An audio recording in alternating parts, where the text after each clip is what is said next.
Hello everyone, Professor Sato here. Today I want to take you on a journey through time. We're going to explore the amazing history of Japanese coins, from ancient times all the way to the money we use today. It's a story that tells us so much about Japan's culture, technology, and society. Our adventure begins a very long time ago in the Nara period. Before this time, people in Japan didn't use coins for trade. They used other things like rice, cloth, or salt to exchange for goods they needed. This system worked, but it wasn't always easy. Imagine trying to carry a big bag of rice just to buy something small. It was clear that a more convenient form of money was needed for the country to grow. The big change came in the year 708. This was when Japan created its very first official coin, called the Wadōkaichin. This was a huge step forward for the nation. The government, led by Empress Genmi, decided to make these coins to create a unified economy. The name Wado came from the era name, which means Japanese copper, because high-quality copper was discovered in the Chichibu region. Kaichin means something like circulating treasure or currency. These coins were round with a square hole in the middle, a design that was inspired by Chinese coins of the Tang dynasty.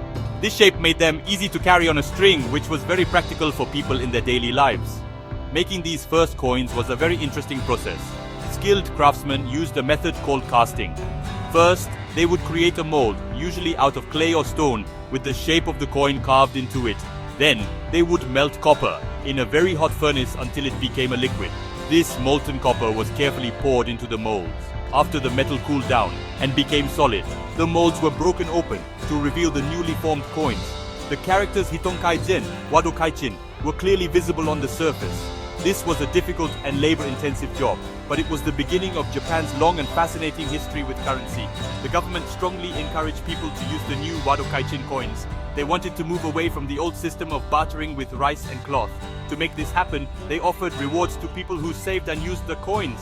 They also made laws that required taxes to be paid in coin. However, it wasn't an easy transition. Many people were used to the old ways and were slow to trust this new form of money. Despite these challenges, the creation of the Wadōkaichin marked a pivotal moment.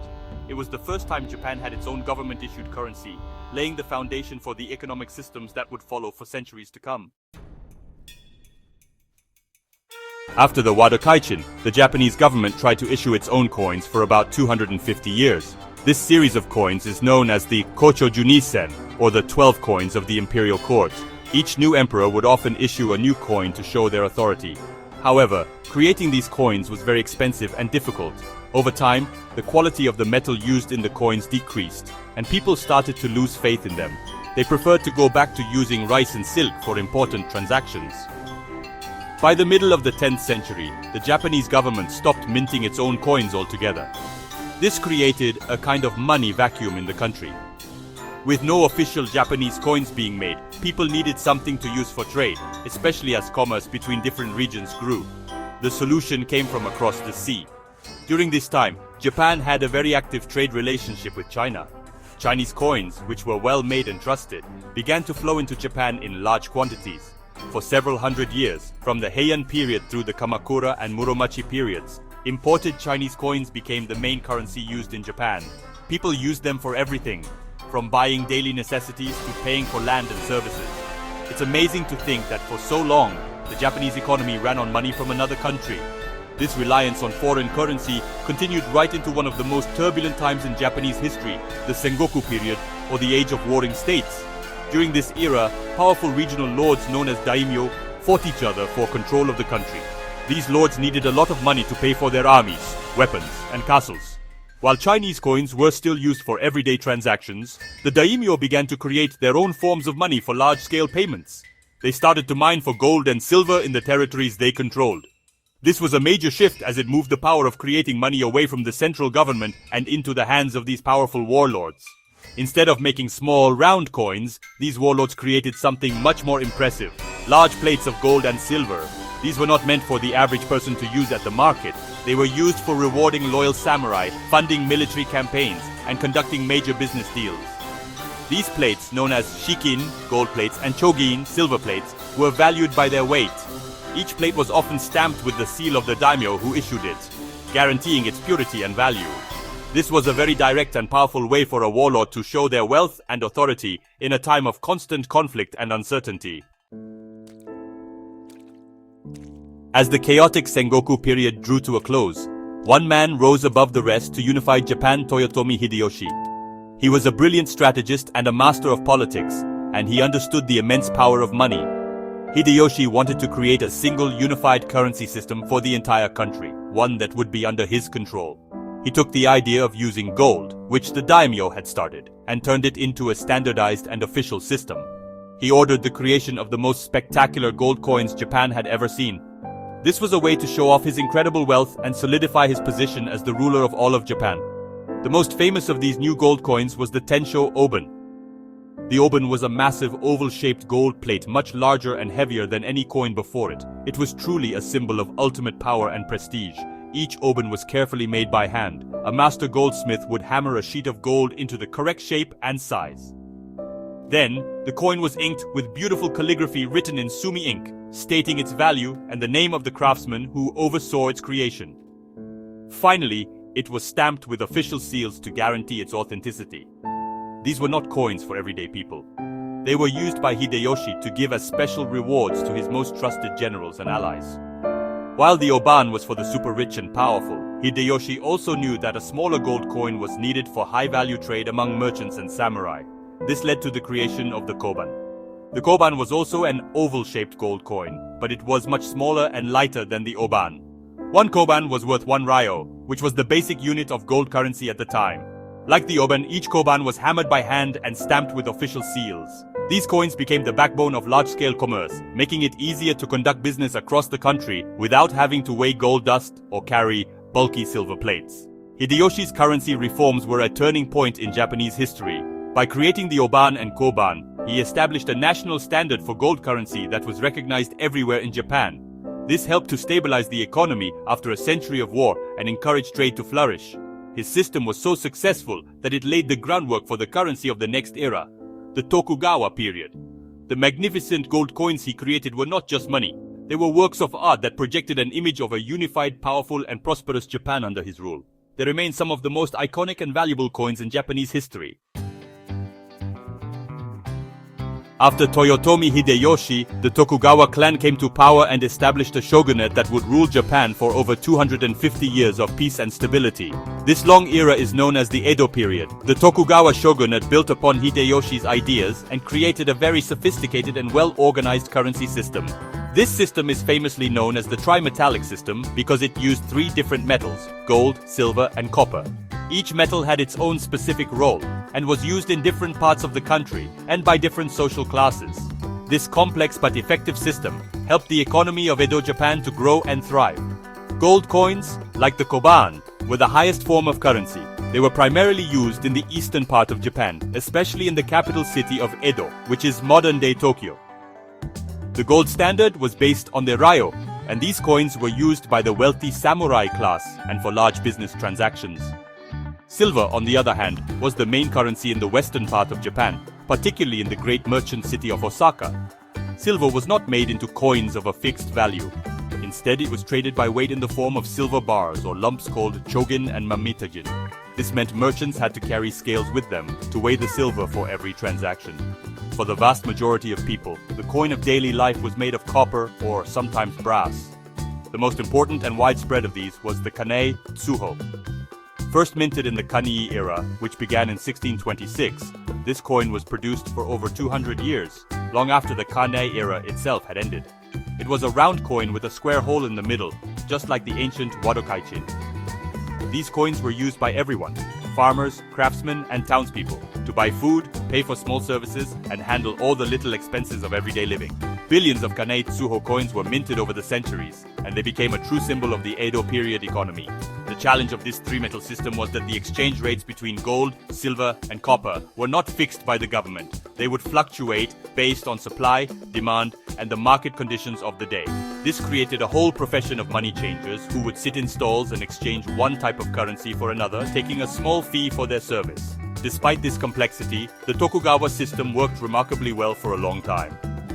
It provided a stable monetary framework that supported a bustling commercial economy and a vibrant urban culture, all without significant influence from foreign money.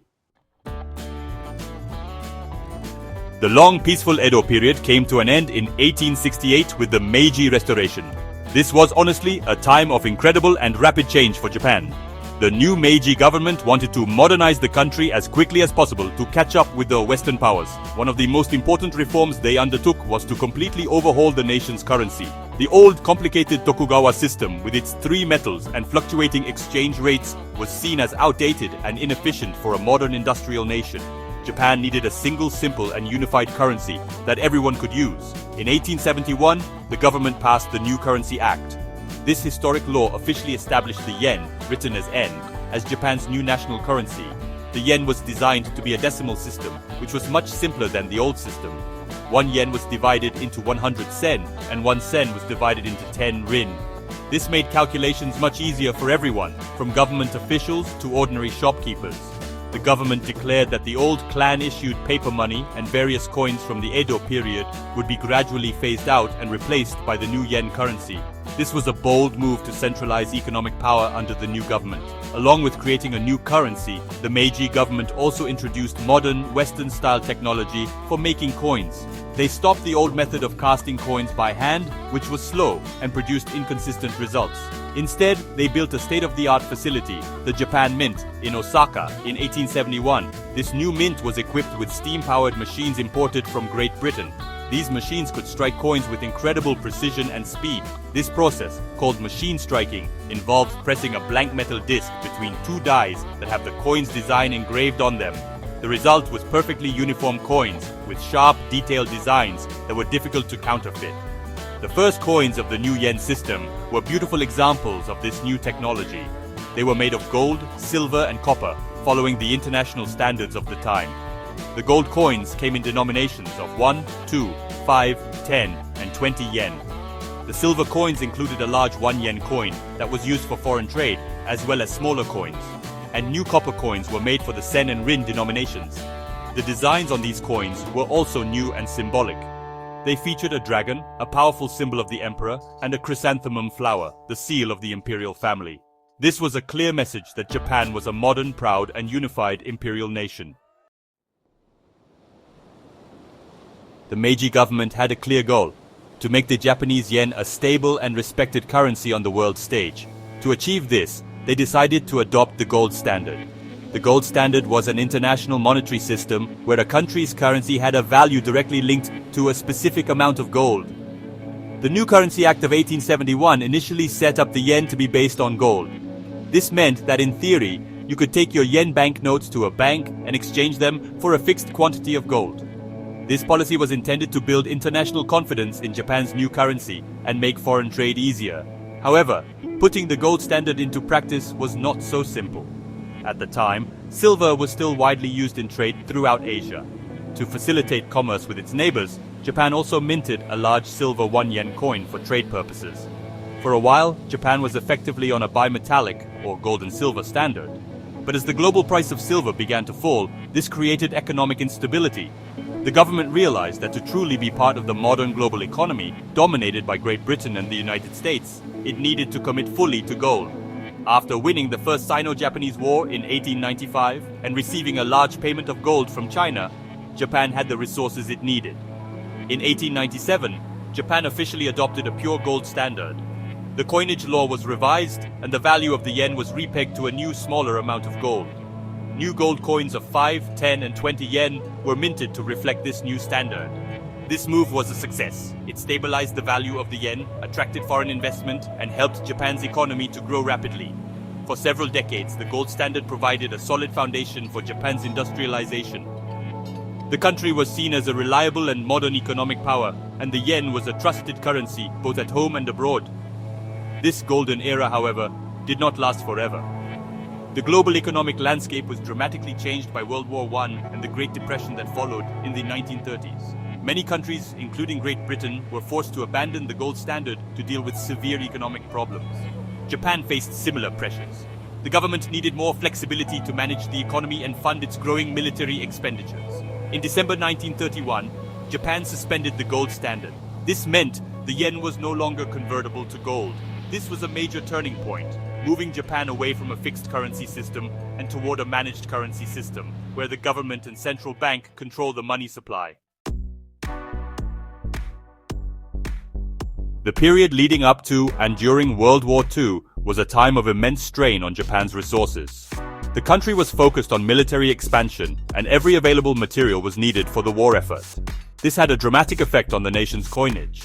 Metals like copper, nickel, and bronze, which were traditionally used to make coins, were now considered strategic materials, essential for producing weapons, ships, and ammunition. The government passed laws to restrict the use of these valuable metals for non-essential purposes, and that included making money for everyday use. As a result, the coins in people's pockets began to change drastically. The familiar bronze and nickel coins were gradually taken out of circulation. In their place, the government started to mint coins from cheaper, more abundant metals. First, they turned to aluminum. Aluminum was lightweight and not as critical for the war machine, so it became a common material for smaller denomination coins like the 1 sen. Later in the war, as resources became even scarcer, the government had to get even more creative. They began to produce coins made from tin and even a form of reddish-brown clay or porcelain. These emergency coins were poorly made and fragile, a stark reflection of the desperate situation the country was in. The designs of the coins also changed to reflect the wartime spirit. The beautiful and intricate designs of the Meiji and Taisho periods were replaced with simpler, more utilitarian imagery. For example, some coins featured Mount Fuji or cherry blossoms, symbols meant to inspire patriotism and national pride. The size and weight of the coins were also reduced as much as possible to save material. For many Japanese people living through the war, these small, light, and often crude coins were a constant reminder of the hardships and sacrifices that were being demanded of everyone. Using a clay coin to buy meager rations was a world away from the golden age of the yen. By the end of the war in 1945, Japan's economy was in ruins, and its currency system was in chaos. The emergency wartime coins had very little value, and severe inflation was rampant. The money that people had saved was now worth almost nothing. The entire monetary system needed to be rebuilt from scratch. The period of wartime coinage serves as a powerful historical lesson. It shows how closely a nation's money is tied to its political and economic stability.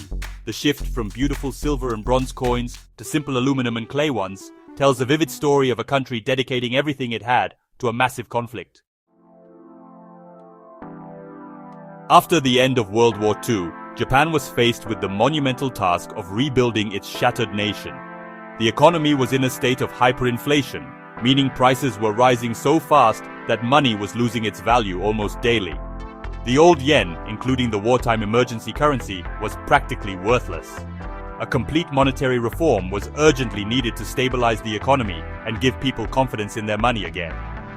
Under the guidance of the Allied occupation forces, the Japanese government took steps to create a new foundation for its currency. This was the beginning of the modern yen system that is still in use today. The first step was to deal with the inflation. In 1946, the government introduced the new yen. People were required to exchange their old banknotes for new ones, but there were strict limits on how much they could exchange. This was a drastic measure designed to reduce the amount of money in circulation and bring inflation under control. At the same time, the Japan Mint began to prepare for the production of new coins. The pre-war and wartime coins were officially demonetized, meaning they were no longer legal tender.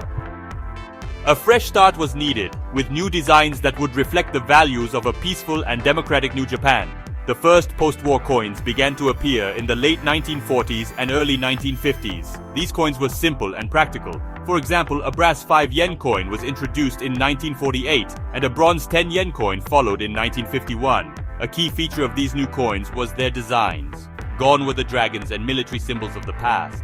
Instead, the coins featured motifs that represented Japan's culture, industry, and peaceful aspirations.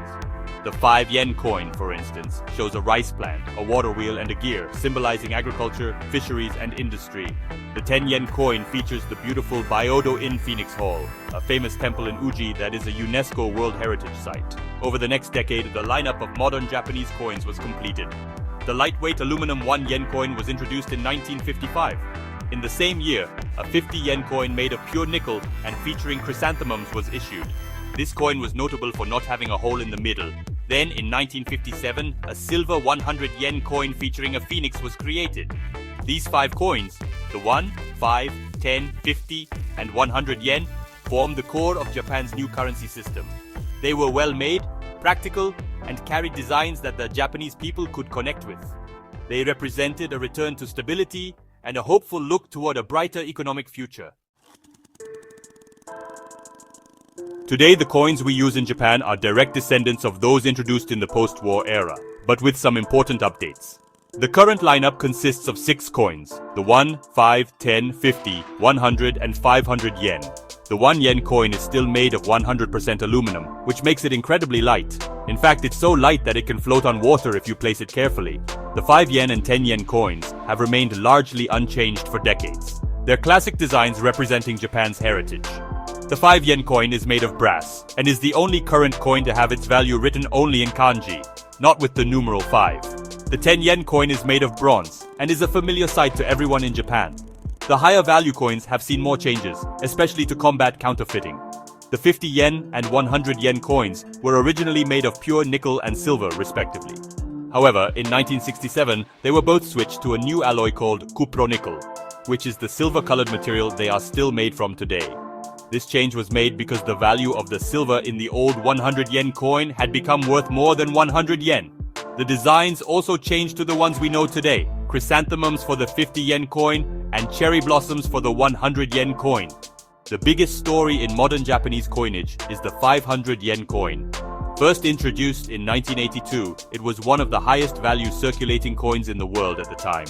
Unfortunately, its similarity in weight and size to a cheaper foreign coin led to a major counterfeiting problem in vending machines. To solve this, a new and improved 500 yen coin was issued in the year 2000. This new version included advanced security features, such as latent images, where the text changes depending on the viewing angle, and microprinting, making it much harder to fake.